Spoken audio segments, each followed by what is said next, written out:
부자들의 집에는 뭐가 없는지 아시나요? 바로 관리되지 않는 물건이 없습니다. 청소를 하기 위해 많은 부잣집에 방문하셨던 정리왕 이지영 님이 하셨던 말입니다. 저도 나름 미니멀 리스트라고 생각을 했지만 관리되지 않는 물건을 생각해보니 바로 생각나더라고요. 그것도 물건이 딱 떠오르는 게 아니라 장소가 생각나더라고요. 거실 베란다에 잡동사니를 모아놓은 상자가 있는데 그 상자 안에 뭐가 있었지? 라고 바로 물음표가 생겼습니다. 맞아요. 관리되지 않는 물건을 저도 아주 많이 가지고 있었어요. 역으로 집에 있는 물건을 다 세세하게 파악하고 관리하는 사람이 존재할까? 라고도 질문해 볼 수 있을 것 같아요. 사실 저도 극소수가 아닐까? 라고 생각하면서 합리화하고 싶었지만 네, 앞서 얘기했듯이 부자들은 관리되지 않는 물건이 없더라 라고 말했죠. 뿐만 아니라 오늘 소개할 책 내용을 살펴보면 더 이상 합리화하며 살 수는 없겠더라고요. 관리되지 않는 물건 없이 사는 방법은 어찌 보면 간단해요. 미니멀리스트로 살면 됩니다. 오늘 소개할 책은 도미니크 로로 작가님이 쓰신 심플하게 산다입니다. 프랑스와 유럽, 일본 등에서 베스트셀러였다고 해요. 심플하게 산다에 나오는 내용을 함께 보고 바로 심플한 삶을 살기 위한 행동을 해보는 건 어때요? 솔직히 공부하는 것보다 청소하는 게 더 쉽다고 생각하지 않나요? 그러니까 심플한 삶 여러분도 당장 도전할 수 있을 거예요. 먼저 왜 물건을 쌓아놓고 살면 안 되는데 왜 버리고 살아야 할까요? 바로 소유 자체에 무게가 있다는 겁니다. 우리 대부분은 물질적인 부를 인생의 반영이자 존재하는 증거라고 여깁니다. 우리의 정체성과 이미지를 내가 소유한 것과 연결짓고 살아갑니다. 그래서 사람들은 더 많이 소유할수록 더 안심을 합니다. 그래서 모든 게 탐욕의 대상이 됩니다. 돈은 기본이고요. 그 외에 사업, 예술품, 지식, 친구, 연인, 여행 등을 탐욕하는 대상으로 여깁니다. 우리들은 소비하고 모으고 쌓아놓습니다. 친구나 관계를 소유하고 자격증, 학위를 소유합니다. 그리고 이렇게 소유한 것의 무게에 짓눌려 살아가고 있습니다. 욕심 때문에 진정한 삶을 살지 못하고 있어도 이를 알지 못하고 계속 더 많은 것을 가지고 싶어하는 사람들이 대부분입니다. 사실 이 책에서는 물건에 대해서 심플하게 사는 것뿐만 아니라 몸과 마음에 대해서도 심플하게 살 것을 주장합니다. 그래서 책에서는 세 가지 파트로 나뉘는데 오늘은 물건을 위주로 얘기해 보려고 합니다. 여러분은 어떤 것을 탐욕하고 있었나요? 소유한 것에 무게 짓눌려 살고 있다고 생각한 적이 있나요? 저는 여행에 대해서 매년 꼭 가야 하는 것, 분기별로 가야 하는 것으로 여기면서 탐욕하고 있었던 것 같더라고요. 소유한 것에 무게에 짓눌려 살고 있다는 부분도 꽤 와닿았어요. 과거에 친구 관계를 굉장히 중시 여겨서 그것을 소유하기 위해 시간을 굉장히 많이 썼거든요. 작가는 사업도 탐욕의 대상으로 여겼는데요. 신랑이랑 제가 부수입 창출에 대한 욕심이 많아지면서 그 무게감도 커지지 않았나? 라는 생각이 들더라고요. 아직 그 무게에 짓눌린 정도는 아니라고 생각하지만 앞으로 짓눌리지 않게 잘 조절해야겠다 라는 생각이 들었습니다. 물건이 계속 쌓이는 이유는 우리가 게으르고 판단력이 흐리다는 것의 반증이에요. 심플하게 살려면 선택을 해야 하거든요. 많은 사람들이 애착도 없고 필요도 없는 수천 톤의 물건들에 둘러싸여 생을 마감합니다. 지금 집에 있는 필요 없는 물건들을 내 몸 위에 쌓는다고 생각해봐요. 꽤 무거울 것 같죠? 물건이 쌓이는 이유는 물건을 어떻게 처리할지 모르고 어디에 주거나 팔아버리는 결정을 하지 못해서 그저 쌓아놓는 겁니다. 그리고 과거와 추억에 집착하느라 현재를 소홀히 하고 미래도 생각하지 못하는 것입니다. 버리는 일에는 노력이 필요해요. 버리는 행동 자체도 굉장히 힘들지만 더 힘든 것은 어떤 게 필요하고 어떤 게 불필요한지 판단하는 일이에요.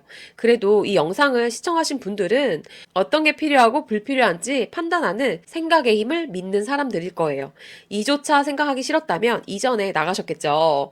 심플한 삶이라고 해서 모든 것을 갖다 버리고 저렴한 물건들로 적게 소유해라 라는 것은 아니에요. 작가는 심플한 삶에는 의외로 돈이 많이 든다고 얘기합니다. 자질구레한 실내 장식품 몇 가지를 사서 진열하는 것보다 좋은 목재로 벽을 마감하는 것이 더 비싸기 때문이에요. 하지만 심플한 삶을 살기 위해서 돈보다 더 중요한 것이 있습니다. 바로 확고한 신념인데요. 신념이 있어야 질서와 아름다움을 추구하는 삶을 살 수가 있습니다. 사실 결혼 전에 저는 남자친구를 사귈 때 명확한 신념이 있었어요. 어떤 남자를 만나야 할지에 대한 신념, 저만의 기준 말이죠. 근데 물건을 살 때 신념이라고 하니 딱히 없었던 것 같더라고요. 배우자로 어떤 사람을 만나고 싶은지에 대한 글은 여러 번 써봤는데 소비에 대한 기준은 한 번도 글로 써본 적도 없고 진지하게 생각해본 적도 없더라고요. 근데 우리는 인생에서 계속 소비를 하고 살잖아요. 배우자야 한 번만 제대로 고르면 되지만 소비는 죽을 때까지 해야 하는데 소비에 대한 신념, 기준이 여태 명확하지 않았다니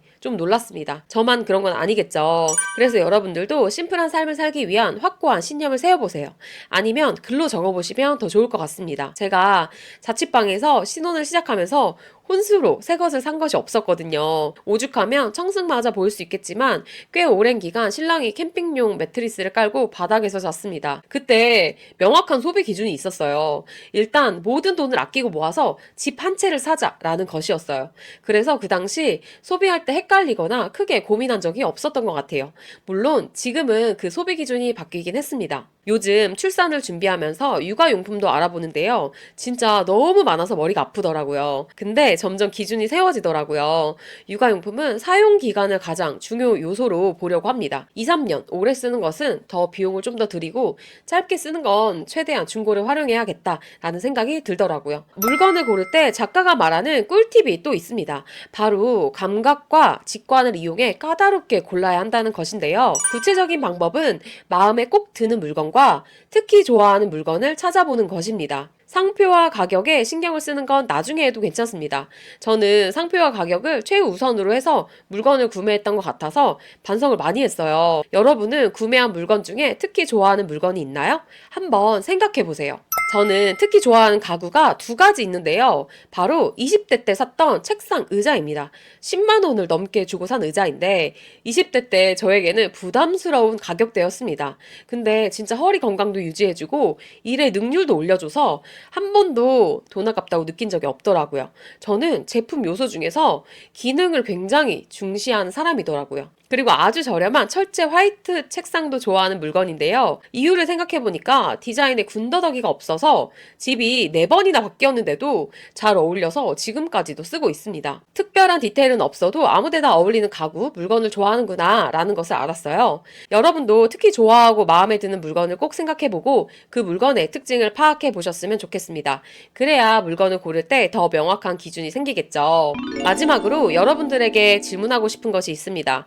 앞서서는 심플한 삶을 살기 위해서 물건과 관련된 얘기를 했습니다. 하지만 작가는 심플한 삶에 대해서 소유와 존재와도 연결짓거든요. 우리 주위에는 돈을 많이 가졌음에도 궁핍한 사람처럼 사는 사람들이 많다. 돈을 많이 가졌음에도 불구하고 인생의 이런저런 요소를 즐기는 열정을 잃고 산다.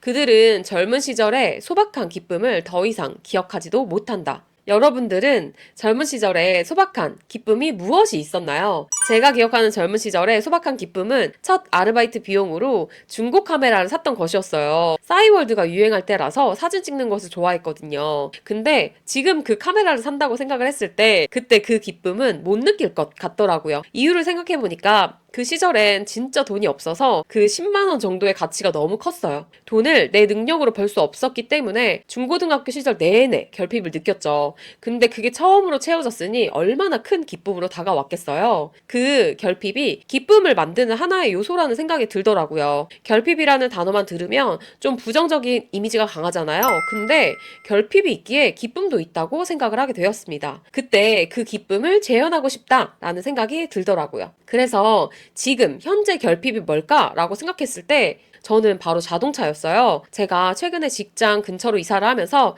차 2대에서 차 1대를 남동생을 줬거든요. 저는 뚜벅이가 되면서 사실 신랑한테 많이 투덜거리긴 했습니다. 그래도 다음 차를 위해서 돈을 더 아끼려고 큰 그림 그린 거였죠. 그 선택에 후회는 없고 오히려 다음 차 구매가 기대가 되는 하루하루를 보내고 있답니다. 여러분들의 결핍과 그 결핍을 채우기 위해 현재 어떤 노력을 하고 있는지도 궁금하네요. 오늘 내용을 정리해보자면 부자의 삶에 가까워지기 위해서는 관리되지 않는 물건을 버려야 한다는 겁니다. 그렇게 하기 위해서는 어느 정도 비움이 필요하겠죠. 물건을 버려야 하는 이유는 여러 탐욕에 의한 소유 자체에 무게가 따른다는 겁니다. 생각보다 이 무게는 꽤 무거운데도 불구하고 죽을 때까지 모르는 경우가 많다고 했습니다. 그렇기 때문에 더욱 경각심을 가져야 해요. 그리고 물건을 쌓아놓고 사는 사람들은 우유부단함, 즉 판단력이 흐린 사람들이에요. 그래서 더욱 판단력을 키워야 하죠. 오늘 생각해볼 내용 첫 번째는 바로 물품에 대한 구매 기준을 생각해 보세요. 소비에도 구체적이고 명확한 기준이 필요하거든요. 둘째는 좋아하는 물건을 찾아보고 그 특성을 파악해 보세요. 그러면 나만의 소비 기준을 만들기 더 쉬워질 거예요. 세 번째는 젊은 시절에 소박한 기쁨이 무엇이 있었는지 생각해 보세요. 기쁨의 경험, 그리고 그 과정, 물건 자체보다 행복을 느꼈던 그 과정을 생각해 보며 물건에 대한 집착을 조금은 버리셨으면 좋겠습니다. 저는 이 책을 읽고 바로 대청소를 시작했어요. 앞서 이야기한 베란다 물건도 다 정리했습니다. 내일은 모자를 버려볼까 해요. 여러분들도 오늘부터 며칠간 비움을 실천해보는 것 어떠실까요? 앞으로도 책과 관련한 삶에 적용할 내용을 알려드리겠습니다. 제 계정이 작아서 구독을 안 하시면 아마 찾으실 수 없을 거예요. 오늘도 제 긴 이야기 들어주셔서 감사합니다.